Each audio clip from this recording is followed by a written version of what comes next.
Udumo kuNkulunkulu kweliphezulu nokuthula emhlabeni kubantu abathokozelwa nguye.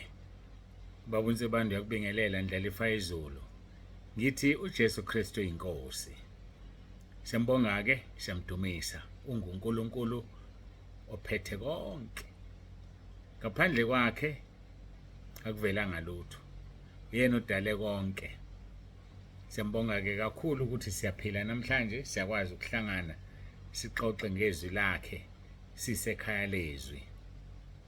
Angiphinde futhi ngichaze indaba yekhaya lezwi yabadida abanye. Uma usegroupini usekhaya lezwi awukho entabeni yendlu kaJehova kuyabonelelwa. Uma usegroupini usekhaya lezwi, i-emblem yasentabeni yendlu kaJehova kuyabonelelwa okuyiyona noma ngithi profile pic elapha egroupini ikhaya lezwi igama lebandla uNkulunkulu angibizela kulona. Igama lebandla kodwa wena awukho ebandleni ngaphandle kokuthi uma usushilo wathi usufuna ukuba ingxenye yebandla, ngale kwalokho awukho ebandleni. Kodwa ngenzela ukuthi mangifaka iprofile pic yegama lebandla khona lizokwaziwa ibandla lidume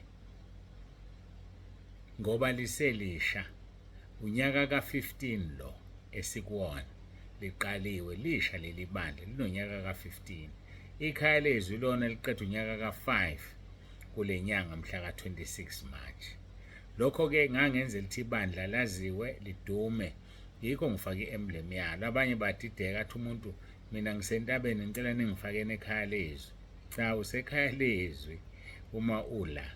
Kodwa i-emblem engiyasentabeni yebandla kodwa kusho ukuthi usebandleni. Ngifuna ukuyicacisa lento ingakudidi. Uba sebandleni mawusuzisholo wena ufuna ungena ebandleni. Njengamanje mangishumayela uyanginaka nawe, angikhulumi ngebandla, angikhulumi, angicwasi, ngikhuluma izwi likaNkulunkulu kuphele lapho. Namanje ngikhuluma ngalo ngoba ngizama ukucacisa ukuthi usekhaya lezwi kuphela ngoba ikhaya lezwi lizalwa intabeni. Ingakho ke sibeka umzali ukuthi aziwe agqame naye ngoba uyena ozala ikhaya lezwi. Kodwa mawusekhaya lezwi awukho entabeni yendlu kaJehova kuyabonelelwa. Igama lebandla engibekwe kulona kodwa ngishumayela ibandla la, ngishumayela uJesu ebethelwe esiphambanweni, ngishumayela uJesu evukile kwabafileyo, ngishumayela uJesu ehlezi ngakwesokunene sikaNkulunkulu ekhaya ezulwini. Asibongeke kakhulu. Sizoqhubeka nezwi lethu inkonzo yethu yayizolo. Singakaqhubeki ngicela ukuguqa ngikhuleke. uJesu Kristu inkosi.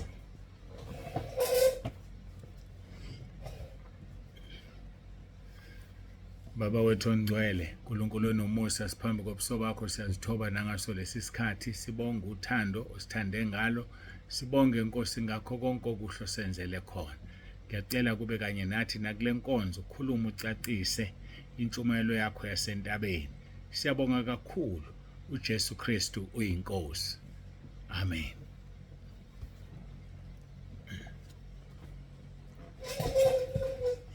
Siyambonga uNkulunkulu wethu kakhulu. Siyaguqa phela masikhuleka, ngasabi siyaguqa. Asinaye uNkulunkulu esingamguqela, uyena lo. Sizofunda ke izwi lenkosi Matthew chapter 5 verse 1 to 3 no 10, 11 and 12. Intshumayelo yasentabeni. Kwathi ebona izixuku wenyukela entabeni, esehlezi phansi abafundi bakhe beza kuye. Wayesevula umlomo wakhe wabafundisa wathi, babusisiwe abampofu emoyeni ngokuba umbuso wezulu ungowabo. Verse 10, babusisiwe abazingelwa ngenxa yokulunga ngokuba umbuso wezulu ungowabo. Nibusisiwe nxa benithuka, benizingela, bekhuluma konke okubi ngani, beqamba amanga ngenxa yami. Jabulani nithokoze ngokuba umvuzo wenu mkhulu ezulwini, ngokuba kanjalo babazingela abaprofeti abanandulelayo.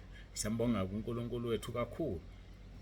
Siqhubeka ke la nencwadi kaPetro. Sikhuluma-ke manje ngesihloko salabo abazingelwayo elithi izwi lenkosi babusisiwe abazingelwa ngenxa yokulunga ukuba umbuso wezulu ngowabo. Uyazingelwa mntakababa, umbuso wezulu ngowakho. Sidinga sifunda-ke incwadi kaPetro yokuqala chapter 3 sathi sizofunda kusukela ku-14 siye ku-17 kodwa sidine kuverse 14 no-15 kuphela, kusasela u-15, 16, 17. Ake simbukeke. Ngizoqala ku-14 noma ngiqale ku-13. Pho ubani onganilimaza uma nishisekela okuhle na? Verse 14, kepha noma nihlupheka ngenxa yokulunga nibusisiwe. Noma nihlupheka ngenxa yokulunga nibusisiwe. So ukuhlupheka kuvimba isibusiso, ngoba ukubusiswa khona ukudla ifa lomhlaba. Abanye ukubusiswa bakuthatha ukuthi ukuba nemoto, ukuba nendlu, ukuba nomshado, ukuba nalokhana, akusona isibusiso leso. Ama-benefits nje wanikezwa ezulwini uma uNkulunkulu ethanda. Sinesibusiso sikamoya thina esisinikeziwe sokuba ngabantwana bakaNkulunkulu. Naso-ke isibusiso ukuba umntwana kaNkulunkulu, ngoba uma ungumntwana kaNkulunkulu uyindlalifa kaNkulunkulu. Uma uyindlalifa kaNkulunkulu uyindlalifa kanye noKristu, hayi wedwa. Uma uyindlalifa kanye noKristu uzokwamukela inkazimulo kanye naye. AbaseRoma chapter 8 verse 17 bengucaphu 9. So-ke akusona isibusiso ukudla kahle, ukuphila kahle, ukugqoka kahle, akusona isibusiso leso. Isibusiso ukuba sembusweni kaNkulunkulu ula emhlabeni. Sesizwile kuRoma 14 verse 17, umbuso kaNkulunkulu akusona ukudla nokuphuza, no, kodwa ungukulunga nokuthokoza emoyeni ongcwele. Ukuba sembusweni kaNkulunkulu ukhona la emhlabeni. Kepha-ke noma nihlupheka ngenxa yokulunga nibusisiwe, ningesabi ukwesabisa kwabo, ningakhathazeki. Basabisa, kodwa uthi uJesu Matthew 10:28, ningabesaba ababulala umzimba bengenakwenza lutho emva kwalokho. Mesabeni othi esebulele abe namandla okuphonsa esifokweni. Verse 15, kepha mngcweliseni uKristu abe yinkosi ezinhlizweni zenu, nihlale ningabalungele ukubaphendula bonke abanibuza izizathu sethembele kini. Mngcwelise uKristu empilweni yakho. Inkambo yakho mayikhombise ukuthi ungumntwana kaKristu. Izinto ozenzayo mazimngcwelise uKristu. Izandla zakho ezikwenzayo mazimngcwelise uKristu.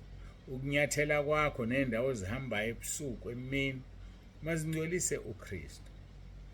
Konke okwenzayo makumngcwelise, ngoba unecala lokungamngcwelisi uKristu ubuzibiza ngegama lakhe. Siye ku-16.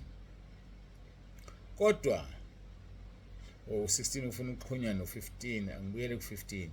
Kepha mngcweliseni uKristu abe yinkosi ezinhlizweni zenu, nihlale ningabalungela ukubaphendula bonke abanibuza izizathu sethembele kini, kodwa kube ngobumnene nangokwesaba, nibe nonembezo omuhle ukuze kuthi kulokho abanihleba ngakho bajabhiswe labo abathuka ukuhamba kwenu okuhle kuKristu. Kunabantu abazothuka ukuhamba kwakho okuhle. Kunabantu abazothi wena baba uqonyiwe, kanti bayabona uhamba kahle bafuna ukukubheca nje. Kunabantu wena ntombazana abazokubiza ngesifebe, bathi isifebe ungazange ulale namuntu, ngoba bafuna ukona igama lakho nje. Waziwe kabe emphakathini, ukuthi anganthe uyakhola lokho, hawu loyo kuwukuthi nokuthi, basho yonke into engekho. Jabula uthokoze ngoba umvuzo wakho omkhulu ezulwini. So kuthiwa singesabe noma besithuka ngenxa kaJesu. Uthi-ke uma sibatshela isizathu sethemba lethu, sibatshele ngobumnene, ungalwi. Khona abathanda ukuphikisana, asiphikisane. Khona abathanda ukulwa, ungalwi. Khuluma isizathu sethemba lakho ngobumnene, kodwa kube ngobumnene nangokwesaba. Usaba bani na? uNkulunkulu, ngoba uyakubona. Usaba uNkulunkulu, uyarekhoda nemvelo yakhe. Usazoma phambi kwesihlalo sokwahlulelwa. So ke masenze izinto ngokumesaba uNkulunkulu sisahambe ebufokazini. Mesaba uNkulunkulu ungafani noAnaniya noSafira. Bazange bamsaba uNkulunkulu, baqamba amanga kuMoya oNgcwele, bashaywa phansi babhujiswa. So ungayenzi wena leyo nto, kodwa kube ngobumnene nangokwesaba, nibe nonembezo omuhle. Awu unembeza, unembeza. Thola umuntu uqamba amanga akasenanembeza. Thola umuntu uyahleba akasenanembeza. Uhlinzela phansi inceku kaNkulunkulu, uhleba umfundisi. Umhlinzela phansi ezibini. Ungakwenzi lokho. And bakhona abanye abafundisi abakwenzayo. Ungakwenzi lokho. Ngoba zingawe kusasa. Hliphiza igama lenceku nje, kahle kahle uyayisaba, uyabona ukuthi ihamba noNkulunkulu, usuzama ukuyonela. Uyabhala uNkulunkulu ezulwini. Usazoma phambi kwesihlalo sokwahlulela uzilande. So hamba ngokumesaba uNkulunkulu. Khulume ngokumesaba uNkulunkulu. Khulume ngobumnene bonke. Athi uJesu kuMatthew chapter 10 verse 20 chapter 11 verse 28 yakufethi, wenina nonke enikhathele nenisindo awozani kimi ngizoniphumuza. Fundani kimi ngoba mina ngimnene ngenhliziyo. Nambe lobubu umnene ngijahe kubona. Asibeni mnene njengamajuba. Asibeni mnene njengamajuba. Kodwa kube ngobumnene nangokwesaba, nibe nonembezo omuhle, ukuze kuthi kulokho abanihleba ngakho bajabhiswe labo abathuka ukuhamba kwenu okuhle. Bazojabhiswa ukuthi into abakuhleba ngayo ayilona iqiniso. Bazojabhiswa ukuthi into abakuhleba ngayo bahleke ukuyiprova. Kodwa manje wena mawusuzothi mabekuhlebile wezwa sekukhuphuka iketi zizoboshwala ngenhla, subheke khona wena uyolwa. Hayi ngeke, asikusebenzi kanjalo. Ukulwa nje uNkulunkulu akakufuni. Ngabe ulwa ngamagama noma ulwa ngezandla, uNkulunkulu akakufuni. Ukuphikisana uNkulunkulu akakufuni. Elakhe ivangeli liklini, alinabala nelani nakubani. uNkulunkulu wangathi angasisiza, asilekelele bafowethu, ngoba sisaya ngale lapho kuzofika icutshungulwe yonke into ngempilo yakho wawuyenzelani, what was the reason behind that. So sisazophendula, kodwa kube ngobumnene masiphendula abantu nangokwesaba, nibe nonembezo omuhle, ukuze kuthi kulokho abanihleba ngakho bajabhiswe. Asibajabhiseni abasihleba abafethu, sibajabhise nje ngevangeli esiliphethe, sibajabhise nje. Kucace nje ukuthi no, bayivume intabeni, balivume ikhaya lezwi, ukuthi yabona lapha ekhaya lezwi. Abanye balivuma bathi no, ukholwa kwenu kujule kakhulu, thina ngeke silunge. Hayi mayisho njalo umuntu, mina ngivele ngisheshe ngazi hayi akakudalela ukuphila okuphakade lo. Wabadalela ukuphila phakathi, abayibona into enzima la entabeni, abayibona into enzima la ekhaya lezwi. Ayikho futhi bengayiboni nje. Ngani? Ngoba bayamlalela uNkulunkulu, bayakwenza uNkulunkulu lokho akufunayo. So ke kufanele thina sihambe ngendlela ukuthi sibajabhise labo abathuka uhamba kwethu okuhle kuKristu. Abathuka uhamba kwethu okuhle kuKristu bajabhiswe nje, bazithole bejabhile ngoba bazuthola phutha. Nami kumkhuleko wami loyo owakhuleka uPawulu, ukuthi noma ngabe isimo sombusi siyangivukela, mangiwutuba umzimba wami kuze ngathi sengishumayeza abanye bese ngilahlelwa ngaphandle. Situbeni imizimba yethu bafowethu, sizikhuze, simcele uNkulunkulu abe nathi ukuze inqotshwe lempi. Besibheka u16 ke la, ku17, ngokuba kuhle ukuhlupheka ngokwenza okuhle uma kuyintando kaNkulunkulu kunokwenza okubi.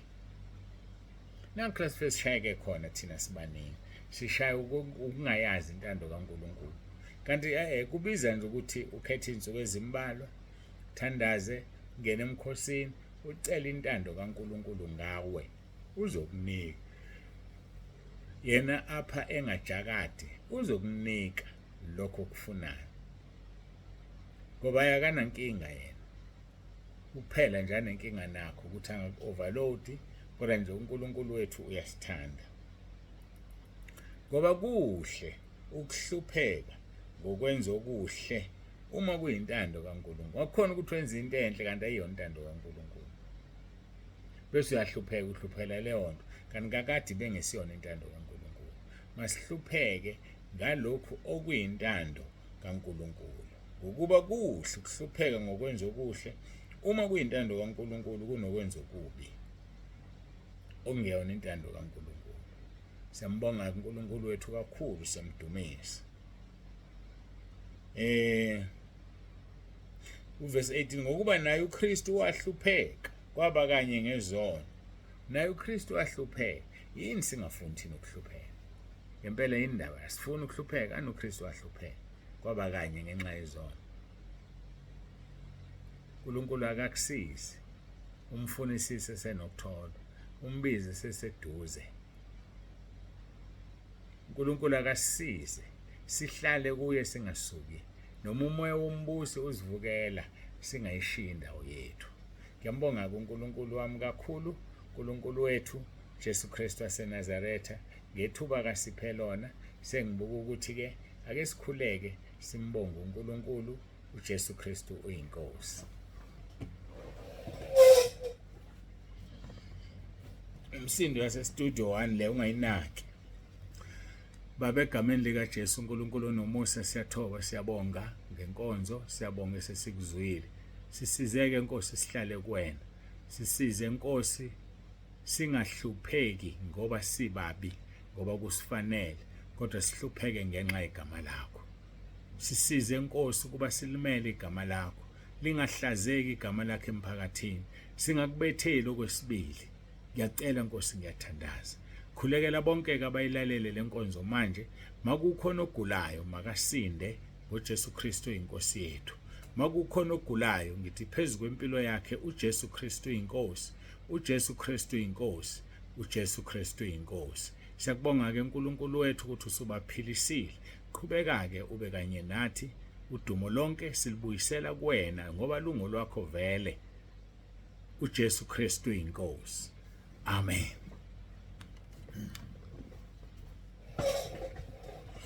Sesifikile emaphethelweni enkonzo yethu.